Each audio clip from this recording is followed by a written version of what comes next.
자, 그러면 이제 한통 관련된 세도 정치 관련된 내용을 이제 보겠습니다. 세도 정치 한 통 몇 페이지 보시냐면 356페이지 펴보세요.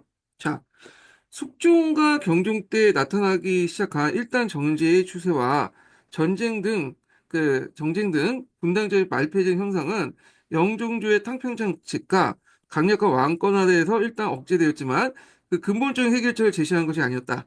따라서 정조의 뒤를 이어 순조, 현종, 철종의 어린 나이에 즉위함으로써 왕권이 약화되자 정치적 파탄은 더욱 촉진되어 외척이 정권을 독단하는 이른바 세도 정치가 시작됐다. 자, 세도 정치라는 의미가 나오죠. 세도 정치란 종래 일당 정제마저 청산되고 특정 가문이 권력을 독점하는 가문 일변도의 정치 형태로서 정권의 사회적 기반이 결여됐을 뿐 아니라 분당 정치의 완전한 파탄을 의미한다. 그래갖고 이제 세도 정치의 정의가 있어요. 그래서 분당이 말피화되면서 일당 독재가 되고 일당 독재조차도 이제 끝나서 일문 독재로 넘어갔다. 이렇게 이제 보시면 되겠습니다. 자, 세도 정치의 직접적인 계기는 1762년 사도세자 사사 사건을 둘러싼 시파와 벽파의 대립에서 이미 마련되었다. 당시 나주 개서 사건을 계기로 일당 전제할 추세로 현저한 노로는 영조 25년 이래 대의청정을 해왔던 세자가 소동과 남이 가까이 하자 세자를 모함하여 사삭해야 하는데 이를 놓고 이제 세자를 동정한 시파와 그 죽음을 당연히 여기는 벽파가 분열된 것이다. 자, 이때 시파는 세자의 외척인 공부함을 중심했고 벽파는 영조의 외척인 그 김구기 김 김기군은 이제 김기준은 이제 중심했다 이렇게 돼 있는데요. 어 요거는 이제 좀 약간 문제가 있는 것 같아. 왜 문제가 있냐면 이 홍보함을 이제 뭐냐 시파의 이제 중심으로 이제 보고 있는데 어 그 세자 외척 그 내용이 이제 그 세자 외쪽 홍씨 집안이 사도세자하고 이제 그 뭐랄까 정조의 개혁 정치에 적극적으로 주도해서 참여했던 건 아닌 것 같거든요. 예. 그래서 이제 그 앞에서 얘기한 것처럼 영조가 이제 그 노론의 온건파들을 자기 외척을 삼아가지고 정치를 했잖아요. 그래갖고 이때 이제 뭐 남당이니 북당이니 하면서 이렇게 했는데 북당의 중심 인물이 이제 홍봉안이고요. 여기 이제 그 홍범이고 여기 세자의 외척이라는 거 아마 그 딱 볼 때 이제 사도세자의 외척 같아요. 예, 예. 그래서 이제 사도세자 외척인 홍봉함이 뭐냐면 그고 이 북당이죠. 그 다음에 이제 김항구 그 다음에는 남당 그 영조의 외척이었던 그 김항구 같은 사람들이 남당이거든요. 남당. 예. 그래서 그 김한구 같은 남당이기 때문에 요걸 이제 시파가 홍보함이 이제 북당에서 북당을 중심으로 하고 시파가 결성됐다? 아, 좀 이게 문제가 있는 것 같아. 예. 거기 북당은 남당과 함께 이제 합쳐갖고 사교사를 이제 죽음을 모는데 역할이에요. 공격을 받고. 왜냐면 다 노동세이기 때문에. 예. 그래서 해공공 홍씨도 그 이제 자기 집안 친정을 좀 번호하기 위해서 한중론을 쓴 것도 있거든요. 그래서 요거는 약간 그래요. 18중 중요한 건 아닌데 네, 넘어갈게요. 자, 자, 여기 보면 그 시파 벽파의 대립 속에 신격계 왕위에 계승한 정조는 그냥 세손일 때부터 자기를 보호해준 홍구경에 대해서 크게 신임했고 즉위 초에도 이제 도승지 임명하여 한동안 정권을 인임했으나 이때 이미 세도 정치의 조짐이 나타나게 되었다. 그러나 정조는 꼭 친정 체제를 수립하였고 따라서 홍구경의 세도는 일시적 형상에 그치고 말았으며 이후의 왕권 강화로 시파와 벽파의 대립이 포면되지 못했다. 이렇게 있고요. 자, 정조의 승하와 함께 왕권은 급격히 약화되었고 이에 따라 영종조 때의 강력한 왕권 아래 숨을 죽이고 있던 정쟁은 다시 시파 벽파의 대결로 포멸되었다. 자, 정조는 나이 어린 이제 순조의 즉위를 눈앞에 두고 아직은 왕실의 외척으로 강고하게 남아있는 벽파 세력을 의식해 시파인 김조선에게 왕을 보자도 유망했다. 그래서 이제 그 앞에서 얘기한 것처럼 시민왕국사의 말처럼 정조가 말년에 이 김조선 같은 이제 외척 세력을 끌어서 뭐냐 순조도 보자도 이렇게 했던 거죠. 자, 순조가 즉위하자 벽파계의 영조 계비 김씨가 그 수용천정을 이제 함으로써 시파 벽파를 뭐냐면 전제하게 했으며 견제하게 했으며 오히려 벽파가 우세하여 이들 시파를 천주교 믿음을 이용해서 신유사옥을 일으키는 탄압의 수단이 되었다. 그 앞에서 이제 얘기했죠. 아까 이제 시파 같은 경우에는 천주교가인도 있거나 천주교의 이제 뭐냐면 호의적인 사람들이 많아요. 그러니까 이걸 이용해서 그 당시 이제 벽파가 시파를 공격한 그 사건이 그 신유사옥이죠. 신유박해. 그래서 요거 좀 기억을 해두시고요. 자, 그래서 이게 이제 요때만 그런 게 아니라 대개 이제 벽파가 집권할 때는 항상 이제 시파를 공격하는 수단으로서 천주교 박해 사건을 일으키거든요. 그래서 이제 천주교 박해 사건을 일으켜서 그 시파를 공격해 하고 그런 것들이 있었는데, 자, 이런 거 연결시켜서 이제 보시면 되겠습니다. 예. 자, 수련천전이 끝나고 왕의 친정이 시작되면서 벽파를 압도하여 안동 김씨 세조 정치가 이제 시작됐다. 자, 순조에 뒤이어서 이제 현종이 즉위하자 이번에는 현종의 외척이었던 조인영 같은 조 씨에게 세조가 한때 넘어가긴 했지만 철종이 즉위하면서 다시 안동 김씨가 한테 넘어갔죠. 그래서 이제 그 후에 이제 안동 김씨들이 이제 고관이나 영직 등을 독점함으로써 이제 절정을 닫았다. 이렇게 있고요. 그래서 이제 세도, 현종, 철종, 네, 수조, 현종, 철종 3대 60년 동안 세도 정치하에서 왕정과 왕권의 어, 명목에 지나지 않았고 하물며 종시의 처지는 말할 나위가 없을 것이어서 이들은 안동 김씨의 눈치를 보아가면서 지내했고 때는 김씨 일족을 공박하는 종시 있기는 했지만 꼭 처형되거나 유배당했다. 자, 이런 그 형세에서 일반 양반들 신세는 더욱 비참했다. 자, 이제 정권은 일개 왕실 외척의 사유물이 되었고 유교적인 양반 관료 정치는 파탄의 지경에 이뤘다. 자, 일당 전제가 들어서면서 이미 그 폐단이 문제되었던 과거제는 이에 이르러 더욱 문란해졌다. 당시 신분제 변동 속에서 과거 응시자에 대한 신분적 제약이 무너져 있었는데 이제 세도 정치하에 급제적 남발, 뇌물의 성행, 연줄에 의한 급제 등 온갖 비리가 성행했다. 정부에서는 몰락 양과층이나 지식층의 불만을 완화하고자 규정을 무시하고 수시로 각오를 시행했지만 유능하고 뜻 있는 학자들은 이를 외면했다. 어차피 이제 각오를 해도 이 당시 이제 뭐그 뇌물도 성행했고 그 다음에 연주와 급제, 시험 문제 유출도 많았고요. 그래서 문제가 많았던 거죠. 그 과거제 물량과 함께 간직의 맹매도 행해졌다. 그래서 이제 그 당시 비변사의 지방 수용권을 이제 수용직을 임명할 수 있는 권한도 있다 보니까 이런 것들이 이제 매매 대상이 되고 이런 것들 밀란의 배경이 됐다는 거 연결시켜서 보시면 될 것 같고요. 자, 이러한 이제 매간 매직을 통해서 간직을 차지한 사람들은 자연히 온갖 수단으로 축제를 열을 올렸으며 일반 농민의 피해는 말할 것도 없고 분홍이나 상인 수공업자들도 수사의 대상이 되었다. 정부는 이러한 정치 사회의 낭매상에 대해서 속수무책이었다. 다만 암행어사를 파견하여 수정이나 서리대 부정 탐악을 적발하긴 하였지만 그 근본적인 체질의 모순에 비롯된 구조리가 이러한 일시적인 조치로 척결될 수 없는 것이었다. 자, 이와 같이 19세기 때 조선사회는 정치, 그다음에 경제, 사회, 사상 등 모든 면에서 기존의 이제 체제를 청산할 단계에 와 있었다. 그러나 당시 지배층은 일시적인 미봉책에만 구급할 뿐 어떤 근본 대책도 수립하지 못하고 있었다. 자, 이런 상황에서 민중들의 대대적인 폭력 항쟁이 일어난 건 당연했다. 이렇게 했고요. 그 다음에 세조 정치기 때 이제 일어났던 이제 정치적인 어떤 배경에 대해서 이제 아니 밀란에 대한 배경에 대해서 얘기를 했고 그럼 밀란의 그 직접적인 계기가 됐던 건 뭐냐면 그건 삼정의 문란이죠. 삼정의 문란. 그래서 이제 삼정은 여러분도 아다시피 정정, 분적, 항공을 얘기하죠. 정적, 분적, 항공을 이제 삼정의 문란이라고 이제 하는데요. 이 삼정의 문란을 해가지고 이제 밀란들이 일어났다 이렇게 보시면 될 것 같아요. 자, 삼정은 국가재정의 근원이 되는 동시에 농민 생활의 절대적인 부담이었다. 자, 이들 수치지들 물량은 조선 후기 때 그 후기를 사회를 동역해 했다. 자, 정정은 토지를 대상으로 각종 세를 징수하는 행정인데 따라서 정정이 제대로 운영하기 위해서는 토지에 대한 결수의 파악이 정확하고 세의 부과가 공정케 하지 않으면 안 됐다.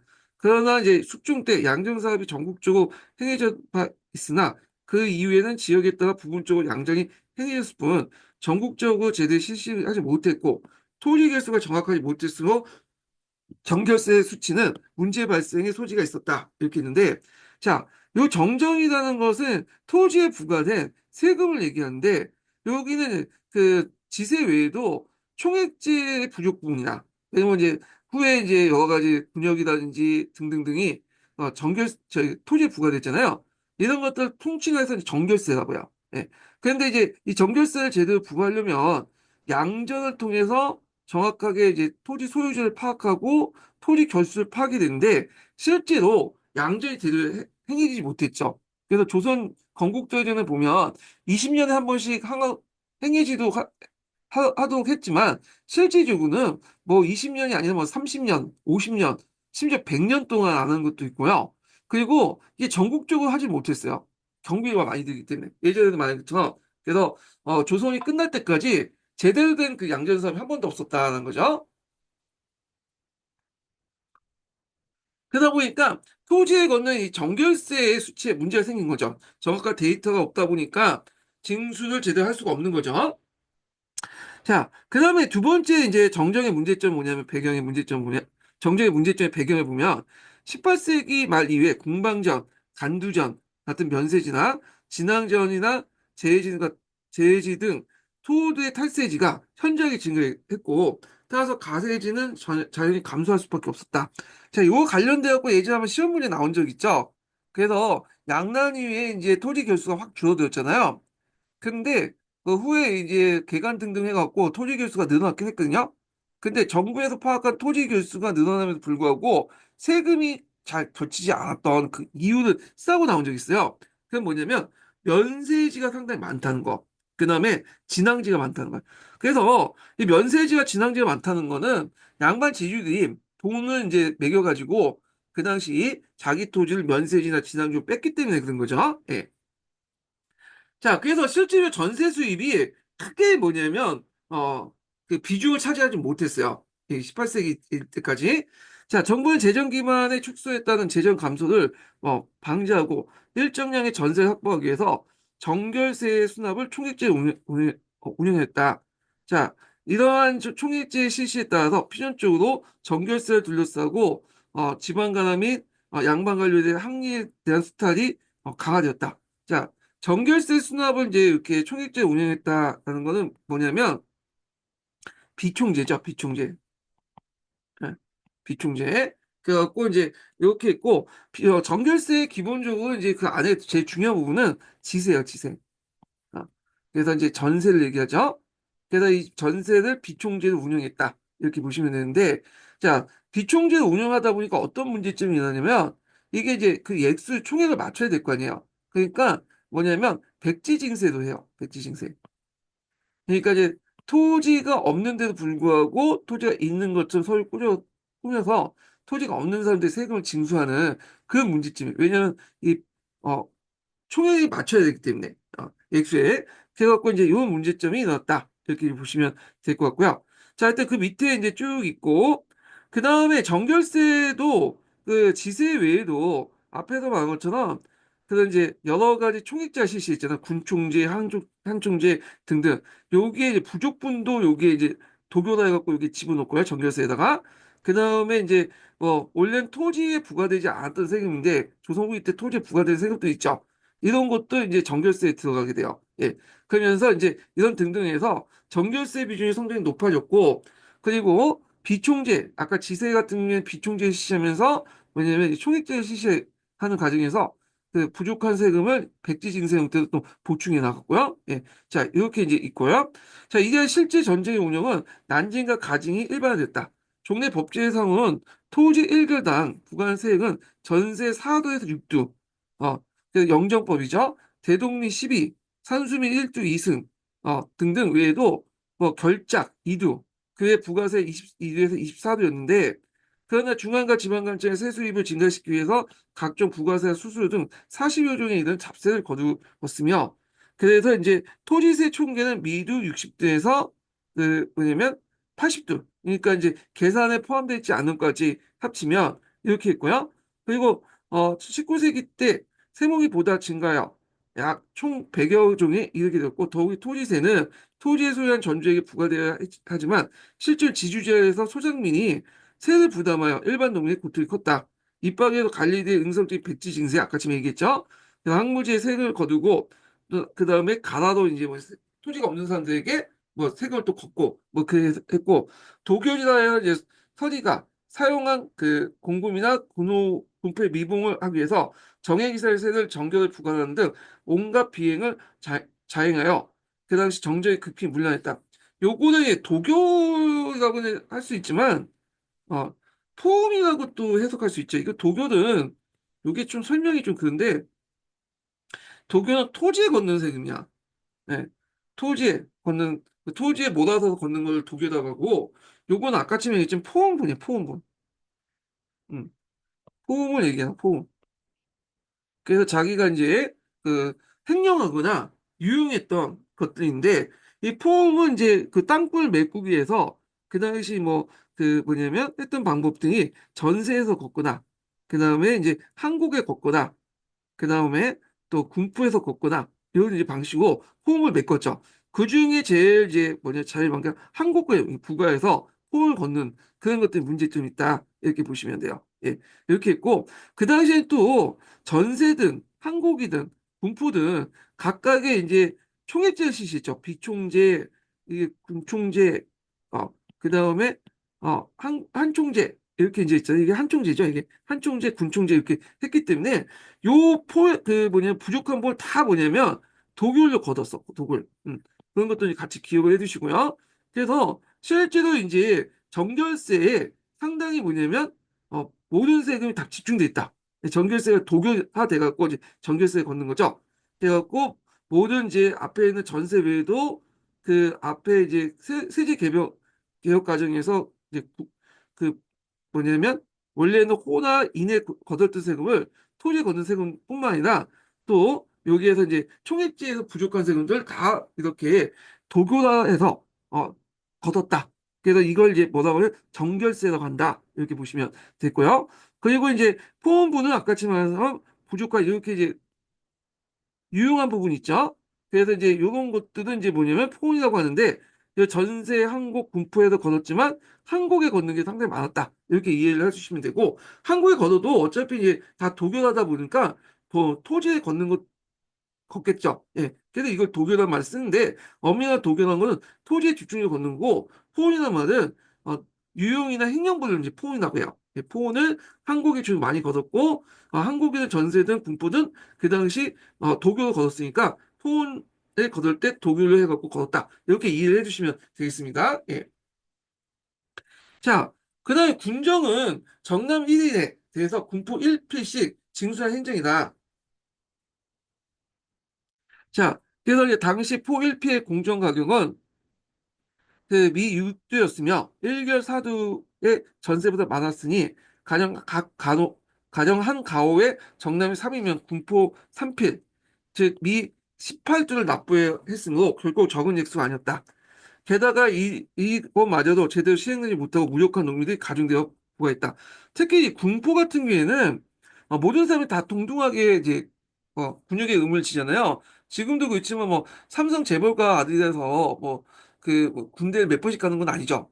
예, 못 산다고 해서 군대를 뭐냐면 빼주 그 한 번 그 못 산다고 해가지고 빼주는 것도 아니고 다 똑같이 가잖아. 그렇기 때문에 이게 이제 실제 이제 사람들에게는 상당히 이제 부담이 컸다. 일반 평균들에게는. 자, 그 다음에 이제 우선 군액이 남설로 그 부담이 증가됐는데, 중앙정부에 설정된 군액과 군무역 외에 다른 암호에 설정된 군부의 명세가 숫자가 날로 증가됐으며, 숙종조에는 30명의 또 군총이 군역법 실시 단계에서 1750명, 50명으로 증가했다.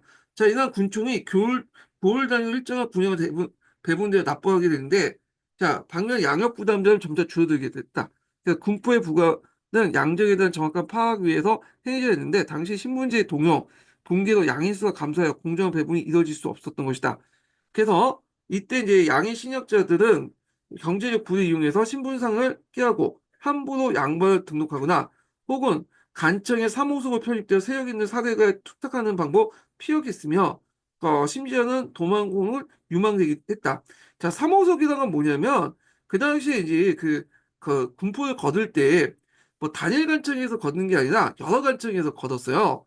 그러다 보니까 이제 문제가 생겼는데, 이중진세, 삼중진세 했잖아요. 근데 이제 상대적으로 이제 뭐냐면, 간청에서 이제 좀 상대적으로 적게 걷는 데가 있어. 그래서 이런 데를 이제, 주로 징수를 납부해갖고 면제받는, 그러니까 다른 데 징수하지 않고 상대적으로 좀 적게 걷는 곳에 이제 징수를 해가지고 이렇게 응하는 그런 것을 삼호석이라고요. 예. 그래서 이제 이런 것들 좀 기억을 해주시면 될 것 같고요. 자, 이런 상황에서 이제 군포획을 미리 결정했기 때문에 이거 군총제도죠. 지방 간의 수납을 완수하고 그 위에 개인적 축제를 하기 위해서 자녀농민을 과도한 징세를 하지 않았었고 종래부터 있었던 백골진포, 항구청정, 족징, 인진 같은 양형의 폐단이 이 시기 때 그게 닿았다. 이렇게 있고요. 그래서 군역도 일종의 군총제도를 했기 때문에 이게 이제 총액을 맞춰야 되잖아. 그래서 그 부족분을 당연히 어디에 했다? 어, 도교화 시켜가지고 걷었다. 정결세라고 이제 보시면 되겠습니다. 예. 그래가지고 그 당시에 이제 모든 세금들이 전세나 항공이나 군포나 이런 이제 총액제가 실시되면서 도교로 귀결됐다. 이렇게 같이 기억을 해두시면 되고, 자, 그래서 이 도교란 토지는 이제 정결세를 걷는 도교화 시켜서 정결세를 걷었다. 이렇게 보시면 될 것 같아요. 예. 자, 항곡인데 이 항곡의 폐단이 제일 심했죠. 이 항곡의 폐단. 아까 전에 포온에서 이것을 뜯어낼 때 이 한국에 부과해갖고 걷었거든요. 그래서 포온분에서 이제 이렇게 할 때 한국에 많이 부과해갖고 걷었다. 그렇기 때문에 진주 밀란이 일어나는 배경이 되었다는 걸 좀 기억을 해두시면 될 것 같고요. 자, 한국은 본래 춘군기에 농민들에게 정부 미국을 대여해주거나 추수기에 모곡의 명분으로 10분의 1의 이자를 주어 환수하는 진유책이었다. 한국제에 관련된 내용은 나중에 저 한국제 강독할 때 다시 좀 설명하겠습니다. 자, 한국의 이자 수입이 정부의 이제 주요 재정으로 사용되면서 각 관청에서 한국의 총수를 늘리는 한편 분급량도 반유 반분의 원칙을 어기고 전량 분급함으로써 증가시켰다. 그래서 이제 한국의 부채라고 하죠. 예. 그래서 이건 3분 모회독과 관련된 내용인데 요건 나중에 좀 다시 얘기를 할게요. 예. 그래서 한국을 나눠줄 때도 반은 놔두고 반은 분배를 해야 되는데 다 나눠줬다는 거예요. 원래 이 한국비가 군량미로 사용했던 걸 이제 한국비로 돌려갖고 해야 되기 때문에 이게 이제 다 나눠줄 수 없잖아요. 위기 시에 이제 뭐냐면 군량을 사용했던 걸 남겨둬야 되는데 이게 이제 재정을 쓰다 보니까 100% 이제 뭐냐면 이게 한국미로 돌려가고 사용했다는 거죠. 자, 한국 운영이 9년이나 영진 단위로 총액제를 실시되었기 때문에 한국의 분배가 보이지 못했고 한국이 분배 대상자보다 많거나 한국보다 공급 대상자 많아지는 꼴도 생겼다. 자, 이때 이제 한국도 항총제라고 하고 총액제를 실시해서 플러스 알파된 지역도 있지만 마이너스 지역도 있다. 이렇게 보시면 될 것 같아요.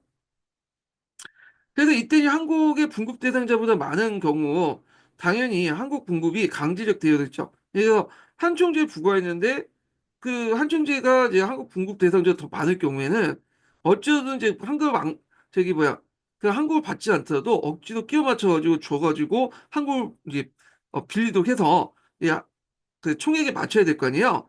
자, 그래서 이 한국제는 부세화되어 일종의 세금으로 되고 말았다. 이렇게 있고요. 그래서 이 한국 분급 방식도 이에 따라 토지에 부과된 도결, 도안, 그 다음에 호에 부과된 환, 그 다음에 이제 통한, 그 다음에 그리고 마을대에 부과된 한국에 대한 공통체로 부과하는 이한 이런 식으로 이렇게 이제 한국제가 이제 등 다양하게 나타났고요. 자, 이처럼 다양한 형태로 이제 운영되는 한국의 분급 수납 과정에서 감사나 수령, 향리에 위한 농간이 심해져 이무, 뭐 늑대, 반작, 그 다음에 허류, 그 다음에 밤, 밤백 이런 등등 있는데 자, 이런 것들은 좀 기억해 주시는 것도 좋을 것 같아. 왜냐면 예전에 역교동 기출문제 한번 시험문제 나왔어요. 그래갖고 요거 좀 기억을 해주시면 될 것 같고요. 그 다음에 이제 한국의 대전nat도 있었다. 그러니까 동물 대신에 화폐를 받는 그런 이제 한국의 대전도 있었는데 이 대전과 관련된 부분이 이제 사창법 때 나중에 흥성대원군 사창법 실시했잖아요. 거기에 반영됐다 이렇게 보시면 돼요. 그러면 한국의 문제점을 이제 일단 보면 일단 첫 번째가 그 당시 한국이 부세화됐다는 거죠. 그래서 3분 모회록을 해갖고 그 당시 이제 3분의 1 정도를 어디 중앙제조 이렇게 그냥 이자분을 올림으로써 쓰게 되고 그러다 보니까 지방 재정이 부족하게 되면서 이렇게 또 부충하는 과정에서 여러 가지 잡세가 만들어졌다 이렇게 보시면 되고 그 다음에 한총제가 시작되면서 지역별로 이제 총액제 시작하다 보니까 그 뭐냐 이 총액을 맞추기 위해서 분급 대상자보다 더 많은 한국 분급을 강제로 대여하는 그 문제점이 있어요. 자기가 한국 필요 없는데도 받아야 돼 그냥. 그래서 이런 것들 세 번째로는 한국의 분급 승낙 과정에서 여러 가지 이제 비리 부정부패들이 많았죠. 이렇게 간행들 이런 등등 해가지고 그 당시 여러 가지 문제점이 있었고요. 자, 이런 형태는 결국 감사, 수령, 학리의 수탈로 빠진 액수를 농민들에게 전가시키는 사설 이익 방법을 찾았는데 이걸 이제 뭐라고 얘기하냐면 포운이라고 하죠. 포운. 유용했거나 그 다음에 이제 뭐 했던 것을 포운분을 이렇게 해갖고 했는데 포옹분 중에 제일 많은 분이 한국에 부과했어요. 앞에서 얘기했죠. 근데 한국은 그 당시 이제 도교이라는 형태로 또 이제 전개가 되는 부분들이 많죠. 그래서 또 토지에도 부과했고. 자, 이런 식의 이제 연관관계가 있다는 걸 좀 기억을 해 두시면 되고요. 자, 그래서 이제 요 내용들 파악을 해 두시고, 자, 여기 한국의 또 허류화로 인해서 한국의 허류화는 뭐냐면 허류가 여기 있죠. 허류화는 거는 장부상 있는 거야. 실제는 없지만 장부상 있는 그 많거든요. 자, 그래서 인해서 한국의 총수가 감소시킨 요인이 되었다. 그러나 한국이 이미 재정 수익의 상당 부분을 차지하면서 수익 감소했던 부족분을 한국 자체 운영에서 해결하면서 결국 농민들에 대한 수탈의 강화를 했고 또 한국의 부담자 중에 한총사의 유력자인 양반지주와 토우드는 한국 부담에 벗어나 결국 분급 대상자의 축소도 자녀 농민의 그 부담이 평준되었다. 자, 게다가 이제 정규 이자국 외에도 부가적인 징수한 수량이 증가는 실제 고리대함으로써 한국의 운영은 극히 문란한 상태가 되었으며 농민의 어떤 궁핍화를 가속화시켰다. 자, 삼정의 문란과 부패는 어느 시기에나 나타난 것이지만 특히 세도 정치 안에서 극심한 지경에 이르고 있었고 이것은 포괄적으로 수령이나 아전들의 행포와 그 운영상의 문제로 나타나고 있었지만 기본적으로 조선 후기 때 조세 수치가 신분제 지주제 전호를 바탕 운영된 듯 발미한 것이었다. 그러니까 이제 삼정의 문란은 이게 이제 표면적인 거고 실질적으로 신분제 지주제가 근본적인 거죠. 결국엔 조선 후기의 경제 변동 속에 몰려가고 있던 농민들은 정치 올락과 결부되어 진행된 삼정의 문란이 더욱 굴픽됐고요. 그래서 이것 때문에 일어난 것이 이제 19세기 때 밀란이다 이렇게 보시면 돼요. 자, 그래서 19세기 때 밀란은 정치적으로 세도 정치, 그 다음에 경제적으로는 이제 삼정의 물량, 그런 것들. 그 다음에 이제 구조적인 측면에서 볼 때는 지주존의제, 신분제, 이런 것들이 근본적으로 이제 일어났고, 그 다음에 이 부세적인 표면적인 문제라는 거죠. 그래서 이제 이런 것들 이제 보시면 되겠습니다. 자, 농민의 동태와 이제 홍경래의 난, 볼게요. 자, 난로 격심해지어지는 양반 정치 혼란과 삼정의 문란은 농촌사의 피폐를 초래했고, 자, 이 속에서 몰락 농민들의 생활은 극도로 궁핍해졌다. 그 영세농가 소장 전호, 그냥 무정농의 이제 수는 갈수록 늘어만 갔고, 더욱이 빈번한 자연재해와 질병, 이들의 어려움을 더욱 부채질했다. 자, 몰락 농민 가운데 일부는 세리의 추적을 피해서 깊은 산속에 들어가 하전을 일구기도 하고 아예 국경을 넘어서 간도나 연해주 이민 가기도 했다. 그래갖고 그 당시에 이제 간도 쪽으로 많이 간 사람들이 많아요. 그래서 이것 때문에 나중에 이제 간도를 둘러싸고 조선하고 청나라 간의 어떤 국경 분쟁도 있었죠. 또한 도시나 강상촌, 수공업촌으로 흘러들어가 임노동자로 생계를 꾸려나가는 사람도 많았다. 한편 다행히 유망을 면할 수 있었던 농민들은 지주토우의 압박과 삼정의 수탈을 대처하기 위해서 공동조직을 결성하고 있으니 개의 상황이 바로 그것이다. 자, 그래서 이제 있고, 잠깐만요. 당시 개는 양반지주나 토호들 사이에 유행하여 이들은 주로 식목과 공제를 위해서 종주개, 동계, 동각개, 홍상개 등에 참여하고 있으면 농민들은 군포개, 제왕개, 농구개, 우개 같은 주로 권련을 공동 타개해서 조직했다. 조직하였다. 여기에서 눈여볼 게 뭐냐면 군포개 같은 거 있죠. 군포개. 음. 그 당시 총액제 형태로 이제 하기 때문에 마을 단위로 군포개를 만들어서 그런 총액제에 입각해서 군포를 이제 부과한 것을 대응하려고 만든 거다. 그래서 이제 공동납제 일환으로 이제 보시면 돼요. 공동납제. 공동납제하고 총액제가 좀 비슷하긴 하거든요. 근데 이건 좀 약간 달라요. 총액제는 부과 기준을 얘기하는 거야. 부과 기준. 그래서 이제 지역 단위도 이제 부과하는 걸 얘기하는 거고, 공동납제는 이제 총액제가 부과되니까 그거에 대비해 가지고 이제 뭐냐면 평상시에 이제 개를 들거나 군포개처럼 아니면 이제 뭐 마을에 창고를 만들거나 그래서 거기에서 이제 곡식이나 이런 폰을 이제 이게 축적하거나 이런 식으로 해갖고 이제 공동 총액제 대비하기 위한 어떤 납부 방식을 말해요. 마을 단위 납부 방식. 예. 그래갖고 이제 약간 유사하지만 좀 다르다. 총액제는 부과 기준이고 총액제 대비해갖고 평상시에 마을 단위로 이 납부를 하기 위한 대비하는 것을 어 대비해서 마을 단위 납부는 공동 납제라고 한다. 이렇게 보시면 돼요. 예. 자, 이러한 농민체 개가 이제 서행된 것은 양반 지지층에 주도하에 있었던 종래 자치적인 한약이 이 시기에 와서는 그 신분적인 성격 때문에 제 기능을 발휘하지 못했기 때문에 돼도 큰 이유가 있다. 이렇게 있는데, 자, 이걸 이제 이해하려면 앞에서 한약 관련된 내용하고 연결돼서 보시면 돼요. 이건 너무 간략하게 돼 있어갖고, 요 분이 이제 정치사를 전공했는지 하여튼 고대 정치는 좀 제대로 돼 있는데 그 중세 근세 와가지고 뭐 정치는 너무 간략하게 돼 있고 사회경제 부분도 좀 약간 그래요. 예.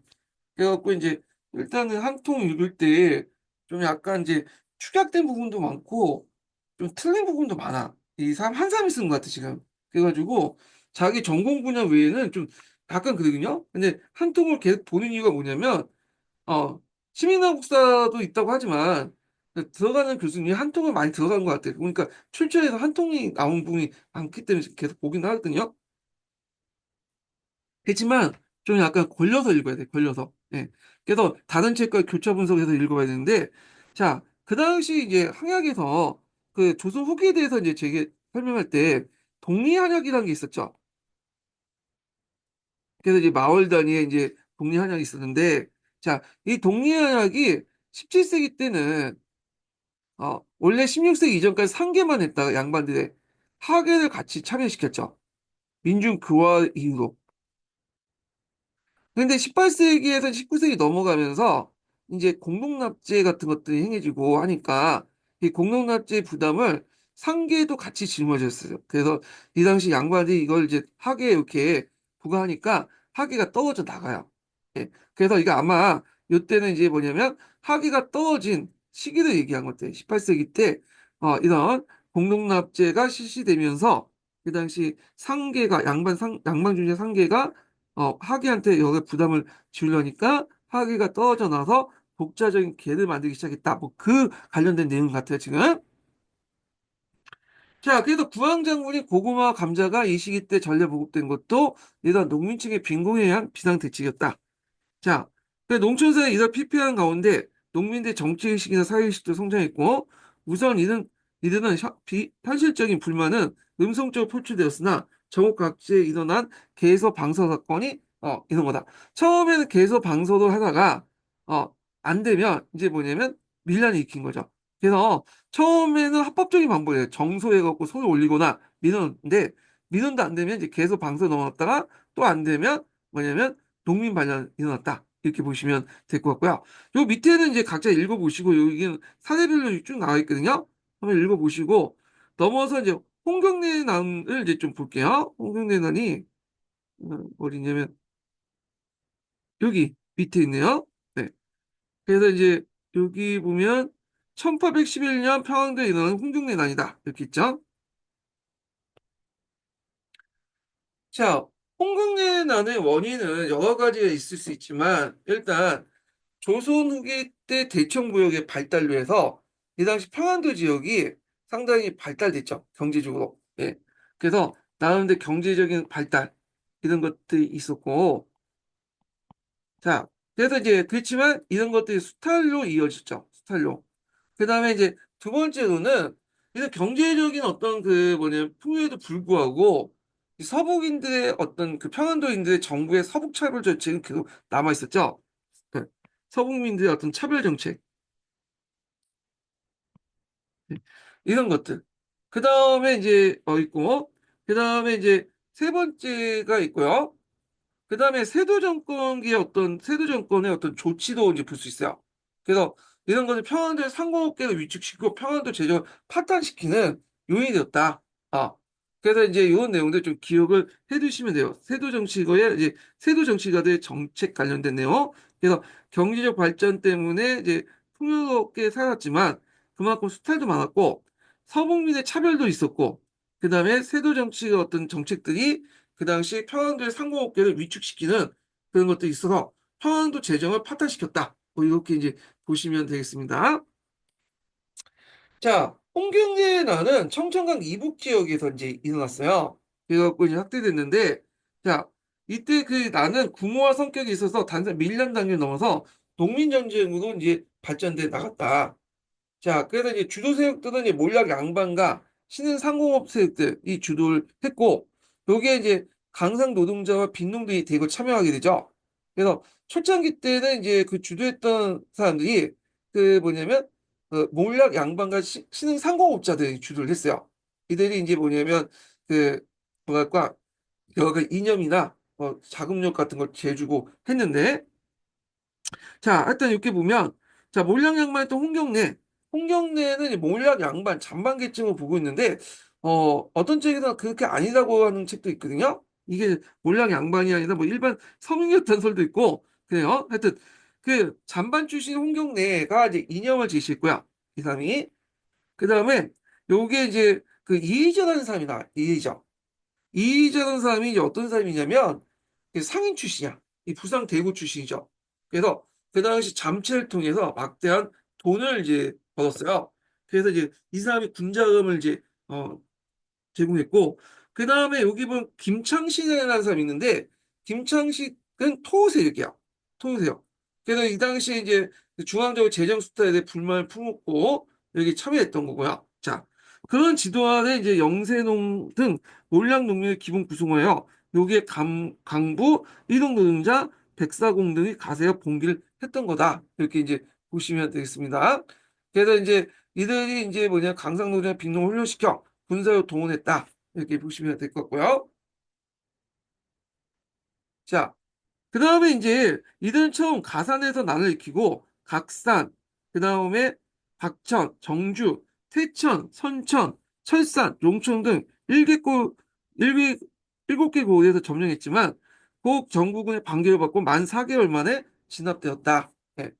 그래갖고 이제 그 당시 반란군은 강군과 지방 군교들 구성된 의병대 반격을 받고 정주성에 퇴각하고 정주성에 4개월 동안 이제 저항했지만 강군의 초토화 전술에 맞서서 함락되고 말았죠. 그래서 강군이 공격할 때 그 밑에 이제 하약을 집어넣고 정주성을 폭발시켜가지고 거기 들어가서 이제 진압했다. 진압하고 나서 그 당시 이제 그 8살인가 9살 어린 이를 제외하고는 다 죽였다고요. 남녀노소 상관없이 8살인가 9살 어린 이를 제외한 모든 사람을 다 죽였다. 이렇게 되어 있거든요. 예. 자, 그래서 이제, 이렇게 있고, 홍경련난은 진압했지만, 그렇다고 그 원인이 된 사회적 문제를 해결된 것이 아니었다. 자, 이 난의 구성원들은 당시에 사회변동에 의해서 배출되고, 그 속에 피해를 받은 계층들이었으니, 몰락 양반, 상인, 강상경업자, 임노동자, 그리고 농민 등이 모두 그러하였다. 자, 그래서 이제 그 세도 정치의 부패와 특권 어용상의 방발, 그리고 지주재단 등의 부정 등이 이들 사회의식을 고양시키고 투쟁의 대열을 서게 했던 것이다. 이런 현상은 전국적으로 만연되어 있었고 따라서 밀려는 이후에도 각지에 계속 일어나게 되었다. 이렇게 했죠. 자, 그래서 이제 홍경래 난의 이제 성격은 보면 이게 이제 길잡이에요. 한국사 길잡이에 있는 내용인데 홍경래 난은 평안도 지역 농민이 대거 가담했다는 점에서 다른 그 반란과 차이가 있다는 거. 그러니까 지역적 차별에 대한 어떤 반발 이런 성격이 있고요. 그 다음에 오랜 기간 동안 준비했고, 무장한, 그 군대도 무장한 병대가, 그러니까 무장한 그 세력들에 의해서 주도됐다는 점과 정감록을 활용했다는 거야, 정감록. 네. 그래서 그 당시 왕조 때, 조선 왕조 때 이제 반란이 일어날 때 이 정감록을 많이 이용하거든요. 홍경래 난도 그렇고, 앞에 이제 이인자의 난 있죠. 무신의 난도도 정감록 같은 걸 자주 이용해요. 그래서 정감록을 이용했다는 건 왕조 정부를 왕조 자체를 부정한다는 거잖아요. 예. 자, 그래서 이런 특징을 갖고 있다. 이렇게 보시면 되겠습니다. 자, 홍경래 난이 진압된 이후에 제주도 용인, 전주 등지에서 밀란을 계획됐다가 사전에 발각당한 사건이 계속 일어났고, 1833년에 서울에서 미국산과 관리들이 농간으로 쌀가루 폭동하자 영세 시민들 폭동을 일으키는 사건이 일어났는데, 요게 예전에 기출문이 나왔죠. 요 부분은 경제사 할 때 좀 얘기할게요. 예. 자, 그 다음에 1841년에는 경주 농민이었던 농민 수백 명이 서울까지 올라와 한국의 부정을 고발하는 복합상소. 복합상소 어디에서 많이 들어왔죠? 그, 그 당시 체제부 신혼운동 할 때, 교조 신혼운동 할 때, 그 복합상소 했잖아요. 그러니까 대골 앞에 엎드려서 올리는 상소를 복합상소예요. 예. 자, 그래서 이와 같이 도시민들이나 농민들의 동향은 전국적인 한국의 방향으로 나가고 있었으니, 이제 밀라는 전국적으로 확대될 수밖에 없었다. 이렇게 했죠. 걔는 홍경래 나는 나온 적은 한 번도 없지만, 예전에 뭐 수능에서 이렇게 많이 나왔기 때문에 한번 나올 가능성이 있어요. 예, 이렇게 이제 보시면 되고, 홍경래 난 관련된 내용은 이제 그 심포셈이나 이런 데 좀 자세히 적혀 있거든요. 이건 또 심포셈 할 때 좀 더 얘기를 하고요. 자, 밀련의 전국적인 확대를 보겠습니다. 자, 조선후기 때 사회적 혼란은 마침내 전국적인 밀란을 발생에 초래했다. 특히 1862년 철중에 일어난 진주밀란, 그리고 진주밀란 관련된 예문이 예전에 시험 문제 자주 나오죠. 하여튼 시발로 3단 지방을 의시한 전국 각지의 농민들이 봉기를 이뤘다. 3단 지방이 어딘지 아시죠? 보통 하삼도라고 하잖아, 하삼도. 네. 그래서 그 충청도, 경상도, 전라도를 얘기하죠. 예. 인구도 많고 농업 생산이 제일 높았던 그 이제 하삼도인데 다나카 분들에게 하삼도가 어딘지 그 얘기했더니 하삼도 얘기했더니 그게 어디냐고 물어보더라고요 저한테. 그래서 하삼도가 어쩌고 저쩌고 했더니 잘 모르신 것 같아. 근데 그 역사가는 이게 당연히 이게 기본적으로 알고 있는 용어여야 되죠. 하여튼 이 삼남지방 하삼도를 의심해서 전국 각지의 농민봉기가 일어났다. 자, 그래서 이들은 수년 동안, 아니, 붕괴가 일어났고, 그 당시 이제 진주밀라는 당시 경상도 우병사였던 그 당시 백납신이 진주 그 목사였던 이제 홍병원이죠. 홍병원의 탄압에서 비롯되는데 이는 수년 동안 한국을 부당하게 운영됐으며 사회 취했을 뿐 아니라 도교에 의해서 자신의 포교를 전가했으며 농민이 개발한 개간지나 강사의 불법이라 돈을 강탈하는 등 온갖 비리를 저질렀다. 그래서 요거 관련된 내용이 이제 기출문제였죠. 여기에 눈여볼 게 이거죠. 도교에 의해서 자신의 포교를 전가했다. 그래서 이 독요를 쓰라고 용어를 예전에 시험 문제 나왔죠. 그래서 앞에서 얘기한 것처럼 그 당시 이제 포결, 이 포결은 이제 포결보다는 포홈이죠, 포홈. 음, 이게 아마 동일한 의미로 이제 쓰인 것 같아요. 그래서 포홈인데 포홈은 정정, 군정, 한국에 이렇게 부결하죠. 자기 메꿔야 되니까. 그런데 이제 특히 많은 게 한국이고 한국은 이제 한데 한국이든 군정이든 정정이든 그 당시에 도교화됐죠. 도교화해서 정결세로 해갖고 납부하는 거잖아요.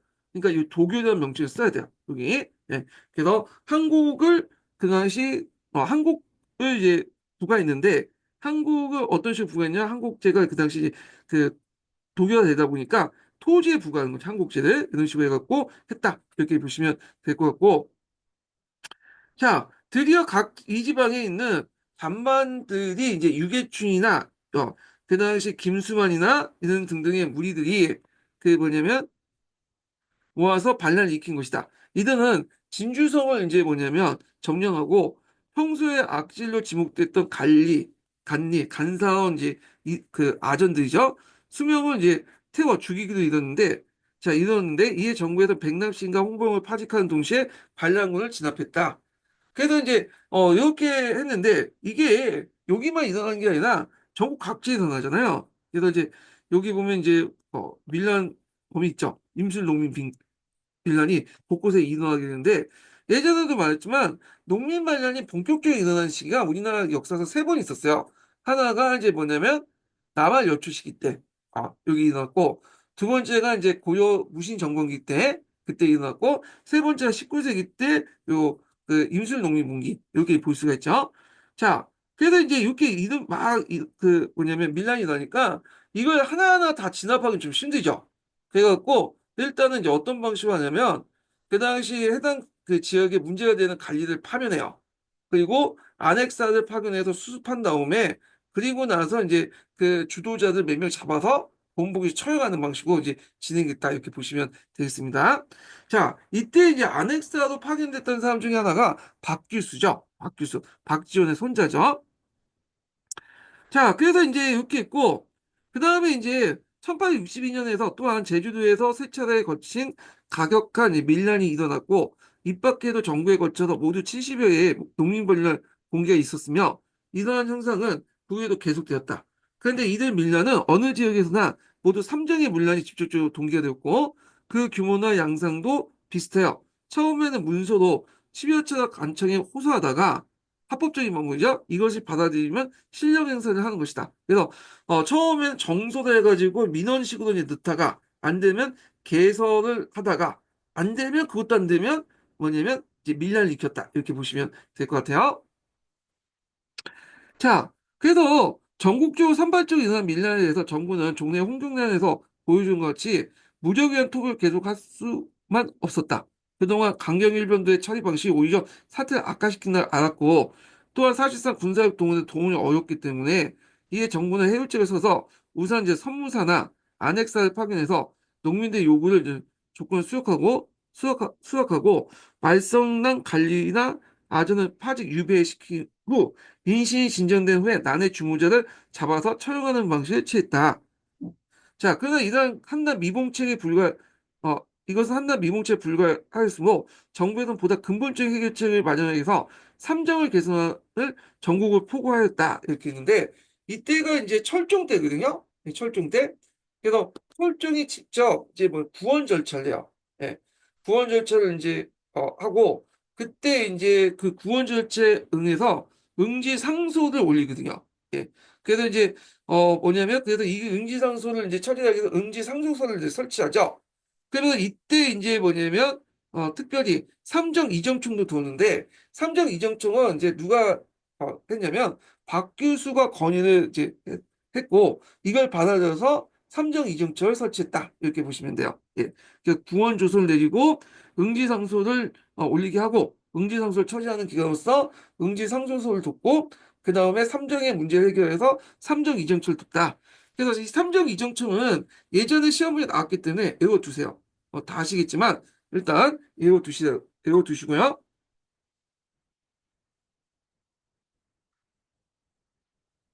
자, 그래서 이제 삼정 이정처를 두어서 구체적인 개선안을 마련하기도 했고, 자, 이는 삼정의 물량이 농민의 봉기에 야기시키고 있으므로 그 운영 과정에서 폐단을 없애며 밀려를 예방할 수 있다는 생각에서 비롯된 것이다.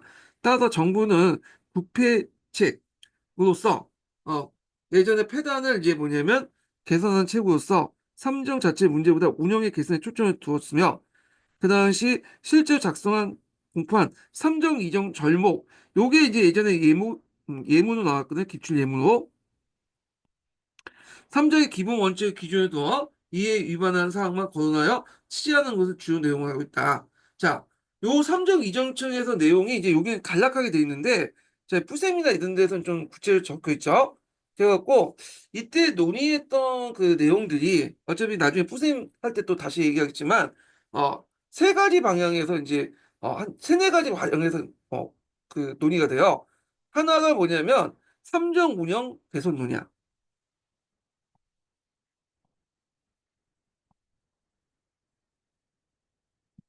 그래서 삼정 제도 자체에는 결함이 없고 다만 그 운영상의 폐해가 있다. 그래갖고 이제 여기에서 이제 논의한 게 정정 같은 경우에는 도교를 막기 위해서 모든 세금을 다 토지에다가 이제 하잖아요. 전세 매도. 그래서 이제 밖에서 전세를 법제화시키는 거예요. 그러니까 세금을 뭐냐면 토지에 걷는 것을 명문화시킨 거죠. 그 외에는 세금을 걷지 못하도록 이렇게 이제 했던 거고, 그다음 두 번째로는 피역자를 이제 있고 군정 관련된 내용은 피역자를 이제 색출하는 거죠. 네. 그다음에 한국 같은 경우에는 포음자. 포음자는 뭐냐면 아까 이제 그 자기가 이제 유용하고 횡령한 거를 한국에다가 이제 떼어 붓는 사람 있잖아요. 그걸 메꿔서 한국에서 걷어가는 그거에 대한 응징 관련된 내용들이 있고, 자, 이런 것들이 이제 있고요. 그 다음에, 그거요.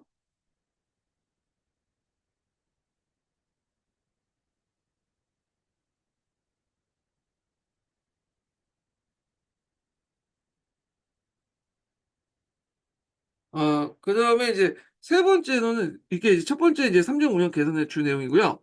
그 다음에 이제 두 번째 개혁 삼정 부분 개혁론이 있어요.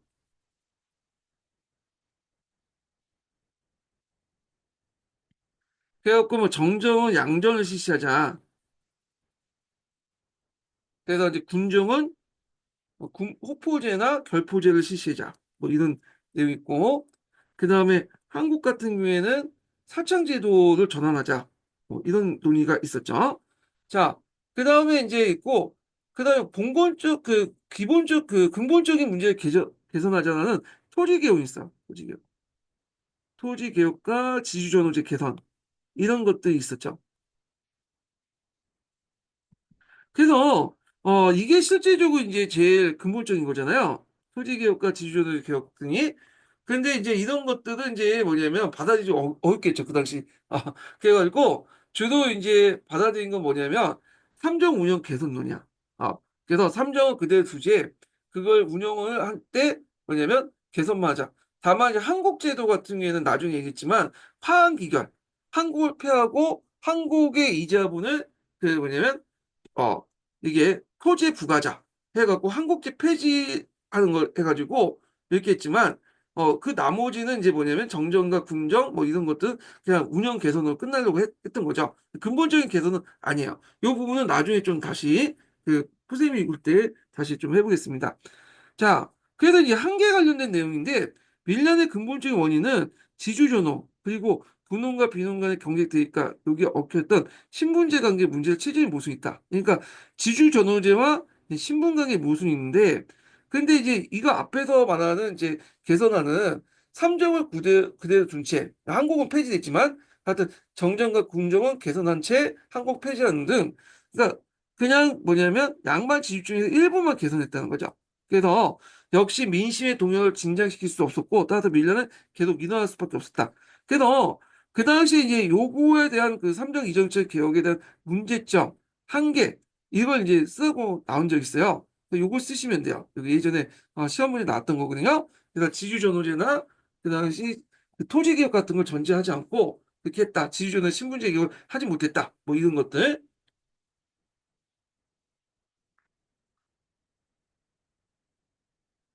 자, 그래서 이제 이와 같은 이 밀란의 전개 속에 농민의 사회의식이 더욱 상승됐고 그들 농민 지도층의 지도력도 한층 향상되어 갔다. 이에 밀란은 대원구의 치세나 개항 이후까지 줄기차게 이제 계속되었는데 이러한 농민들의 주체적 항쟁은 조선의 양반사회 자체를 결정적으로 붕괴시킨 요인이 되었다. 이렇게 있고요. 자, 여기 이제 있는데 요거 밑에는 항쟁 관련된 내용인데 이건 나중에 좀 얘기할게요. 이 부분은. 예.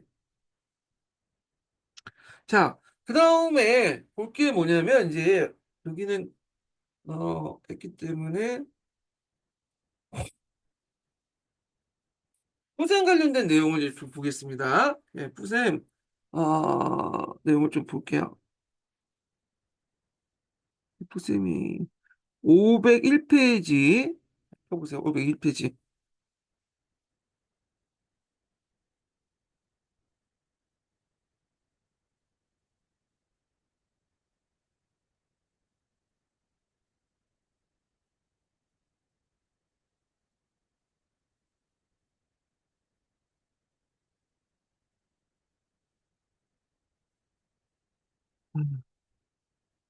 이게 정감록인데 요거는 한번 각자 보시고요. 아, 502페이지 봐도 돼요.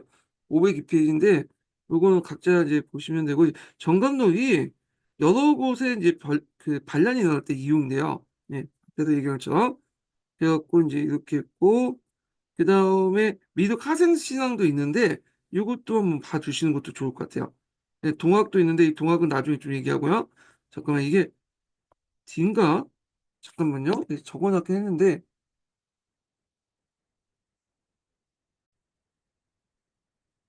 521페이지부터 다시 이제 읽어보겠습니다.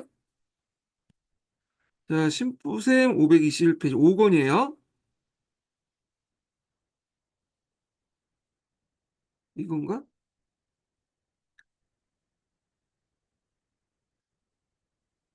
자, 홍경래에 관련된 내용을 보겠습니다. 세도 정권의 서북 지역의 차별 관련된 내용이요. 평안도는 조선후기의 대청구역의 요지였고 상업 및 강공업, 수공업이 발달했다. 특히 첨가의 무역에서 은혜 수요가 늘어남에 따라서 은혜 채굴이 급속하게 늘어나 금강도 개발되었다. 자, 이에 부를 이제 축적한 신흥 상공업 세력들이 등장하였는데 이대 세력이 삼남에서 존재하지 않는 거상들이었다. 나아가서 이대 세력은 항충사의 기반 확보하고자 돈으로 항인직을 이제 사거나 무사직에 진출하기도 했다. 그러나 서북인들의 정부의 어떤 서북 차별 정책의 시책으로 중앙관제에 진출할 수 있는 기회가 매우 한정되었다. 자, 당시 경제력 부의 힘입어 교육 문화 수준도 높아지고 그다음 과거 급제도 높아졌지만 벗을 얻는 취직률은 8도 가운데 가장 낮았다. 또한 순조 연간에 들어오며 세도 정권이 서울 특권산인들 이익을 지켜주기 위해서 평양대 상공활동도 잠산 잠체단이 억압했다. 앞에 이제 제가 이제 풍경에 나뉘는 배경 중에 세도 정권 정치기의 정책 관련된 내용들이 평양대 상공활동 지장을 줬다고 했잖아요. 요거와 이제 연결시켜서 보시면 될 것 같아요. 그리고 이전까지 평안도가 경방지역이라는 사정으로 사신적 대비나 군사비를 충당하기 위해 조세 곡식을 본도에 남겨뒀지만 이걸 익류지역이라고 하죠. 이 시기에 들어 중앙의 간사 대다수가 재정 보용을 이유로 끌어다 썼다. 호주의 경우에는 재정 부족 이유로 평안도에 전세를 끌어다 쓰는 양이 점점 많아졌다.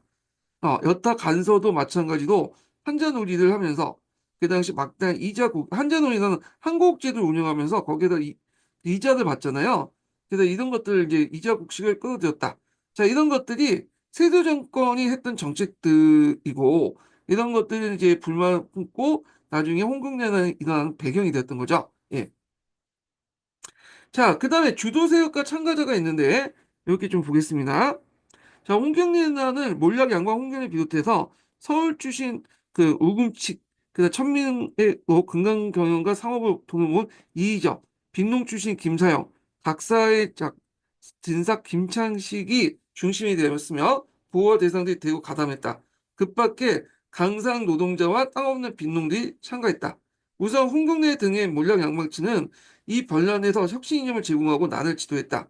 다음은 이희적을 대표한 부상 대구 세력들은 정부의 잠상 금지와 강업에 대한 근합 조치에 반발하여 공개 준비와 전개 과정에서 군자금을 제공했고, 그 다음에 이제 여기 외에 뒤에 있는 내용은 각자 읽어보시고, 그냥 쭉 넘어가세요. 그래서 이제 홍경래 군의 이제 그 징역 관련된 내용인데 그냥 한번 읽어보시면 될 것 같아. 이건요. 예. 그래서 쭉쭉 넘어가시고 그래서 결국에는 이제 홍경래난의 의미 관련된 내용 볼게요. 정주성에서 이제 많은 사람이 죽었다는 기록이고요. 그 다음 장 볼게요.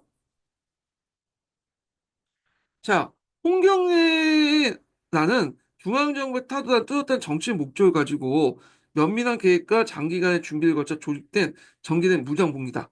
자, 그래서 이게 이제 뒤에 있는 진주밀랑 같은 임술농민공화가 좀 다른 게 뭐냐면 임술농민공기는 뭐 중앙정부의 타도라는 목적에서 일어난 건 아니에요. 그 당시 삼정의 문란 때문에 일어난 거죠. 예. 그래서 이제 이때 일어날 때도 조선 왕조가 어느 정도 인정하는 선에서 이제 일어난 거야. 근데 조선 왕께서는 왕을 열심히 하려고 했는데 그 밑에 있는 탄광 오리들이나 세도 정치가들이 문제가 있다 해가지고 했다는 거죠. 자, 그래서 이제 이에 반해서 홍콩내란 같은 경우에는 아예 대놓고 이제 조선왕조를 타도할 목적이 있는 거야. 그러다 보니까 진압 자체도 그 인순 농민군기는 이제 어차피 정권을 정복할 목적에 일어난 게 아니라 민생의 어려움 때문에 일어난 걸 알기 때문에 그냥 안핵사를 파견해서 그는 뭐냐면 무마한식으로 넘어갔지만 요거는 그냥 넘어갈 수 없죠. 왜냐면 이건 일종 모반죄잖아. 반란이니까 홍경래 같은 경우는 가혹하게 진압을 했던 거죠. 그래서 앞에서 얘기한 것처럼 그 당시 이제 10살 이하의 남아 같은 걸 제외하고는 다 죽여버리고 그랬던 것도 그런 이유죠.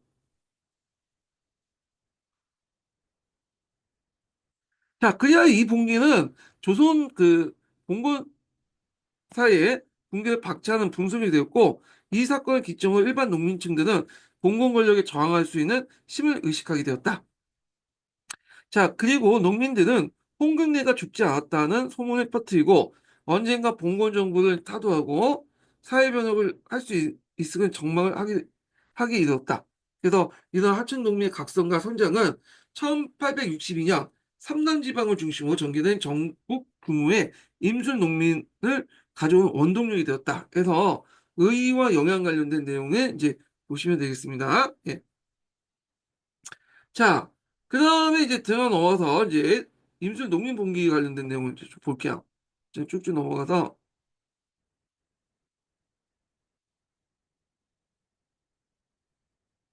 아, 이거, 네. 자, 몇 페이지 펴보시면 534페이지 펴보세요. 임수 밀란. 이게 되게 중요하죠.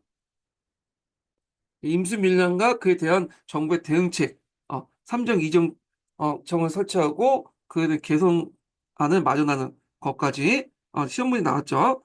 자, 요거 이제 하기 전에 두 번째 인증번호를 좀 알려드리겠습니다. 두 번째 인증번호는 80번입니다. 두 번째 인증은 80번이에요.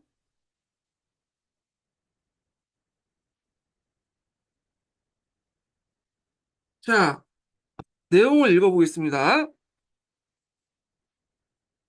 조선후기 백성들 사이에 평등의식과 비판적 사회의식이 성장이 두드러졌다. 그러나 이 시기 때 삼적, 곧 정적, 군적 한국의 문란과 지주의 문제는 백성들의 생활 기반을 근본적으로 위협했다. 자, 이 백성들은 사회 모순에 대해 적극적으로 정하는 움직임을 보이기 시작했고 마침내 1860년, 62년에 삼남 지역을 중심으로 전국적인 임수 농민봉기가 폭발되어 나갔다. 그래서 그 임수 농민봉기에 관련된 여기 지점도 있죠. 예. 있고 그다음에 밀라의 배경과 발발을 보겠습니다. 조선후기 특히 이제 그 채말기에 이르면 그 백성대 의식이 크게 성장하게 되었다. 신분제의 동요에 인한 양반의 권위 실추, 분홍의 경제 성장, 신분과 관계없이 토지 소유자 중심으로 재편된 부세제도, 그다음에 이제 양명학과 천주교 확산, 그다음에 백성대 평등의식을 크게 자극시켰는데 여기에서 이제 신분과 관계없이 토지 소유제도 중심으로 재편된 부세제도라는 것은 뭐냐면 도교를 얘기해, 도교. 토지의 모든 세금이 그냥 집중되는 거죠. 그러니까 이 도교를 바탕으로 내는 세금을 정결세라 한다. 이렇게 보시면 되겠습니다. 자, 그래서 이제 이런 형상 상황은 현실 상황은 성장의 어떤 이들의 희망과 상충하기도 했기 때문에 백성들 불만이 점차 고조되고 난을 통해 세상을 한번 뒤바꿔 보려는 생각이 널리 퍼졌다. 자, 이런 상황에서 삼정의 문란으로 인해 그다음 지방 간의 수탈이 한층 심화되었고 이 같은 간의 수탈은 특히 전라, 경상, 충청, 삼남 지방에 집중되어 백성들의 가중한 부세받 부담으로 몰락하기 일쑤였다. 삼남 지방은 조선 정부의 재정 기반인 동시에 대표적인 곡창지대였기 때문에 그만큼 수탈의 여지도 많았던 것이다. 따라서 이곳에 밀란의 발생할 소지가 있었다. 1862년에 발발한 임수밀란의 도화선이 된 곳은 경상우도에서 가장 큰 고을인 진주였다. 여기에서 이제 경상도가 있으면 예전에 지금은 경상북도 남도 나누잖아요. 근데 예전에는 그 우도와 자도 나왔어요. 여기가 우도고 여기가 자도죠. 이게 서울을 기준으로 해서 나눈 거야. 예. 자, 하여튼 당시 이곳의 진주목에 더불어 경상 우부영에까지 위치했기 때문에 정치 군사적으로 중요한 곳이었다. 또한 진주는 토지가 비옥하여 이중화의 특리지에서 이곳의 전국의 손꼽히는 곡창지대를 소개할 정도다. 이렇게 했는데 택리지는 역사가에서는 그렇게 별로 강조되지 않은 그 책인데 지휘과에서는 상당히 강조된 책이더라고요. 그래서 그 이름 정도는 기억을 해두세요. 택리지.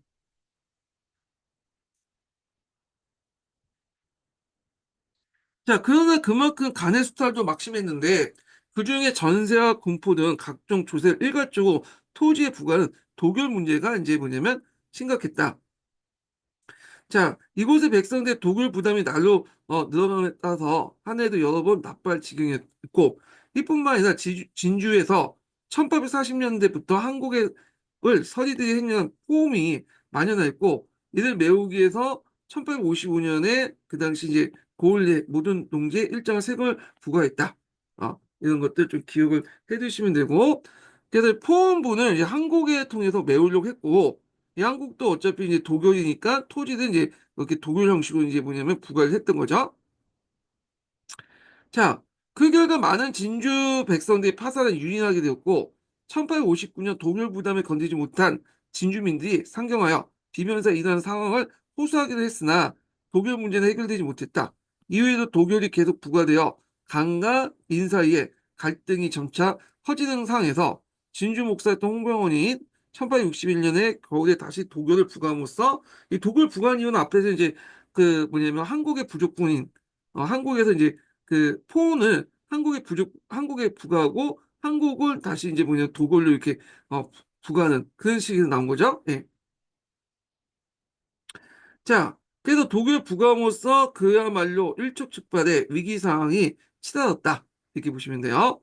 자, 이때 경상 우병사 백남시까지 한국의 부족을 충당하기 위해서 호구별로 세금을 부과하는 통안을 이제 결정했고, 당시 경상 우병에서 한국이 유일한 재정적 기반이었는데, 여기에서도 누적된 포호 문제가 매우 심각하여 재정적 곤란을 겪고 있었다. 그래서 때마치 진주목의 도굴 결정이 내려지자 백남씨는 이기에 통안을 부과하여 경상우병의 재정 문제를 해결함과 동시에 사리세욕을 채우려고 했고 1862년 1월 그 당시 무려 6만 명에 달하는 통안이 결정됐고 진주 백성들 유계천을 중심으로 밀란이라는 적극적인 저항 방식을 채택하게 되었다. 이렇게 있고요. 자, 그래서 이제 이런 포원분을 메꾸기 위해서 그 당시 이제 도교화 시켰고 한국에서 이제 부족한 분, 그러니까 포원분은 이제 뭐 한국에서 이제 그 부가해서 이렇게 이제 그 하는 과정에서 또 도교가 되고 그것 때문에 반란이 났다 이런 내용들이고요. 밀란의 전개에서 이제 좀 눈여겨보면 자, 여기에서 이제 임수민란의 중심 세력은 가중한 조세 부담으로 고통받던 일반 백성들이었지만 이들은 봉기를 조직하고 주도할 수 있는 역량을 아직 갖추지 못했다. 그래서 진주를 비롯해 여러 지역들 이른바 요구민 세력들과 자, 일부 명망가들, 몰락한 양반층이 초기에 밀란을 주도한 양상을 보였다. 그래서 이제 요구민들은 이 요구민이라는 건 어떤 세력들이냐면 조선 후기 때 부를 축적한 성장한 계층들인데 보통 이제 신양이라고 하는 계층들이 신양, 음, 이런 것들. 그래서 이제 이들은 나름대로 18세기까지는 항전에서 나름대로 승리해가지고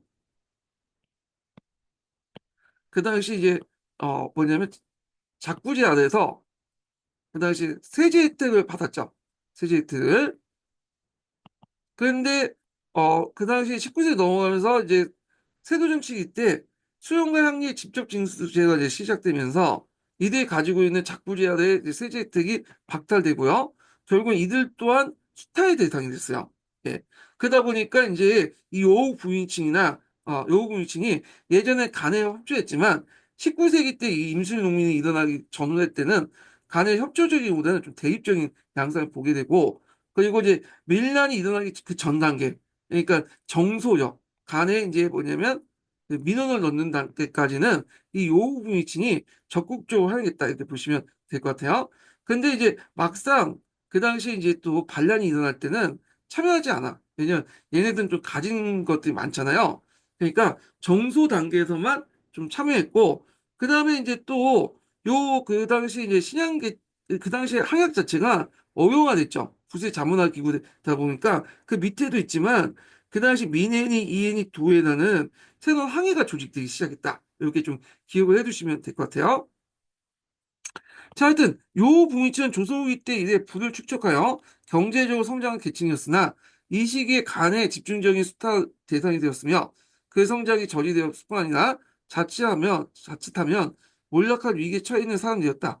한편 양방 명망가들도 더 이상 면세 특권을 누리지 못했고 간의 수탈 대상이 포함됐기 때문에 불만이 많았고 특히 몰락 양반의 경우에는 일반 백성들과 그다지 다를 바 없는 처지에 있었다. 그래서 이제 그런 그 공동납제나 뭐 총액제 등등 해가지고 양반들도 이제 그 군포도 내야 되고 어쩔 수 없이 그런 것들이 많았죠. 자, 그래서 이들 이제 주도층들이 일반 백성과 심합쳐 밀란을 본격적으로 전개할 수 있는 데는 항해와 초군 같은 지식 기반이 필요했다. 그래서 이제 이때 항해가 새로운 항해가 만들었죠. 그래서 이제 19세기 항해가 일반적 부세를 비롯한 여러 지방 행정의 수정과 간의 입장을 주로 대변했던 사정에 반발해서 그래서 이때는 이제 이 항해가 부세 자문기구 밖에서 어용화됐잖아요. 그래서 이 시기 때 농민들은 자체적으로 민해, 이해, 동해 같은 새로운 항해 조직을 구성하고 있었다. 요 부분이 예전에 한번 공군력 기출문에 나왔죠. 항해 관련된 내용들. 자, 이처럼 백성들이 주도한 항해는 여기에 참여하지 않는 항축민들에게 벌금을 부과할 정도 강한 공동체적 강제력을 갖고 있었기에 이들 조직은 밀란의 진행 과정에서 다양하게 활용되고 있었다. 자, 한편 밀란의 전개 과정에서 항해와 함께 중요한 그 역할을 했던 조직은 가난한 농민들이 농한기의 생계를 위해 공동으로 땔감을 마련하기 위한 초군 집단이었다. 어. 자, 이들 초군은 자상을 우두머리로 하여 각 독립별로 조직되어 구성된 탓에 상당한 조직력을 갖추고 있었는데 초군이 밀란에 크게 하락한 사례는 진주를 포함해서 여러 지역으로 확인되었는데 이들은 밀란의 과정에서 일반 백성들과 몰락 농민들의 입장을 대변하고 있었다. 자, 이런 조직적 기반을 바탕으로 밀란 주도층은 우선 가명과 중앙정부의 소장을 제출한 방법과 합법적인 방식으로 문제 해결을 시도했으나 별다른 성과를 거두지 못했고 이에 밀란 주도층들은 백성들이 주도하는 항해를 개최하여 항쟁을 총괄한 조직을 삼고 이어 백성들이 규합한 봉기를 이루게 이뤘다. 이렇게 했죠. 근데 이제 요 부민층의 활동 내용들에서 여기는 안 나왔는데 이때 이제 요 부민층들은 요 정소 단계 그러니까 소장을 제출하는 단계, 합법적인 단계까지는 내세웠지만 밀란 단계에선 나 때는 좀 약간 뺐어요. 제가 가진 것이 많다 보니까 좀 소극적으로 이제 나왔다. 그래서 실제로 이제 밀란 단계 넘어갈 때는 일반 백성들이 주도했다. 이렇게 보시면 되겠습니다. 예. 자, 요 밑에는 뭐 각자 읽어보시고요. 자, 그 다음에 이제, 이 밀란의 문제점이 있어요. 이 밀란은 9년 단위를 벗어나서 강력을 통합돼서 확산되지 못했다는 게 문제점이죠. 그러니까 되게 해당 9년에 국한된 채 전개되었다. 자, 그래서 이제 이거 이와 같은 한계를 드는 이유는 당시 각 군역별의 조세 총액이 결정되고 분배 총액제 부세 운영 때 그 해결방도 군역마다 달랐던 점과 밀란 세력이 전체 아울슨 주도층이나 이념이 부재했던 걸 들 수 있다. 그래서 왜 그 당시에 이제 그 밀란이 9년 단위에서 크게 벗어나지 못했는가라는 이유가 여기 적혀 있죠. 첫 번째는 9년 단위의 총액제 때문이고 두 번째로는 그 밀란세와 전체 아울슨 주도층 이념이나 부재가 전, 부재했다는 점도 들 수 있는데 자 이런 것들 이제 이렇게 기억을 해두시고요. 이에 반해 동학농민운동은 9년 단위를 넘어서 전라도 전체제나 아니면 전국적인 어떤 그 공기를 일으켰잖아요. 그거는 이제 뭐냐면 이걸 주도할 수 있는 조직이 있었기 때문이죠. 예. 그 포접재단 조직도 있었고 동학이나 이념도 있었기 때문에 전국적으로 이제 이게 뭐냐면 확대시켜서 나갈 수 있었다. 이렇게 보시면 되겠습니다.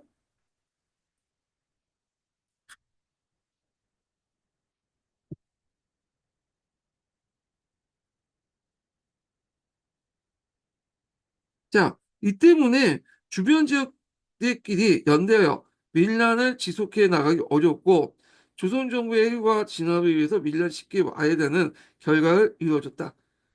그러나 일부 지역에서는 이런 한계를 극복하고 주변의 고을에 통문을 돌려 이들을 항쟁에 동참시키는 사례가 발견되기도 했고 이처럼 고립 분산설을 극복하고 연대를 지향한 농민분기 양상은 이후 동학농민운동을 비롯한 한층 비롯해 한층 지적으로 고양된 농민항쟁이 전개하는 일감이 되었다. 그렇지만 이건 일부 사례에 불과하고요. 이게 이제 아직 한계가 있었다. 9년 단위로 전개되지 못, 국한된 채 전개되었다는 게 일반적인 거죠. 예. 그래서 이제 이런 내용들 좀 보시면 될 것 같고. 자, 그 다음에 뒤로 넘어가서, 쭉 넘어가서, 삼정 이정책 관련된 내용을 이제 보겠습니다. 예. 요것도 예전에 한번 기출문에 나왔던 거죠. 요거. 기출 관련된 내용인데요. 자, 요거는 좀 쉬었다가 진행을 해볼까 합니다. 예.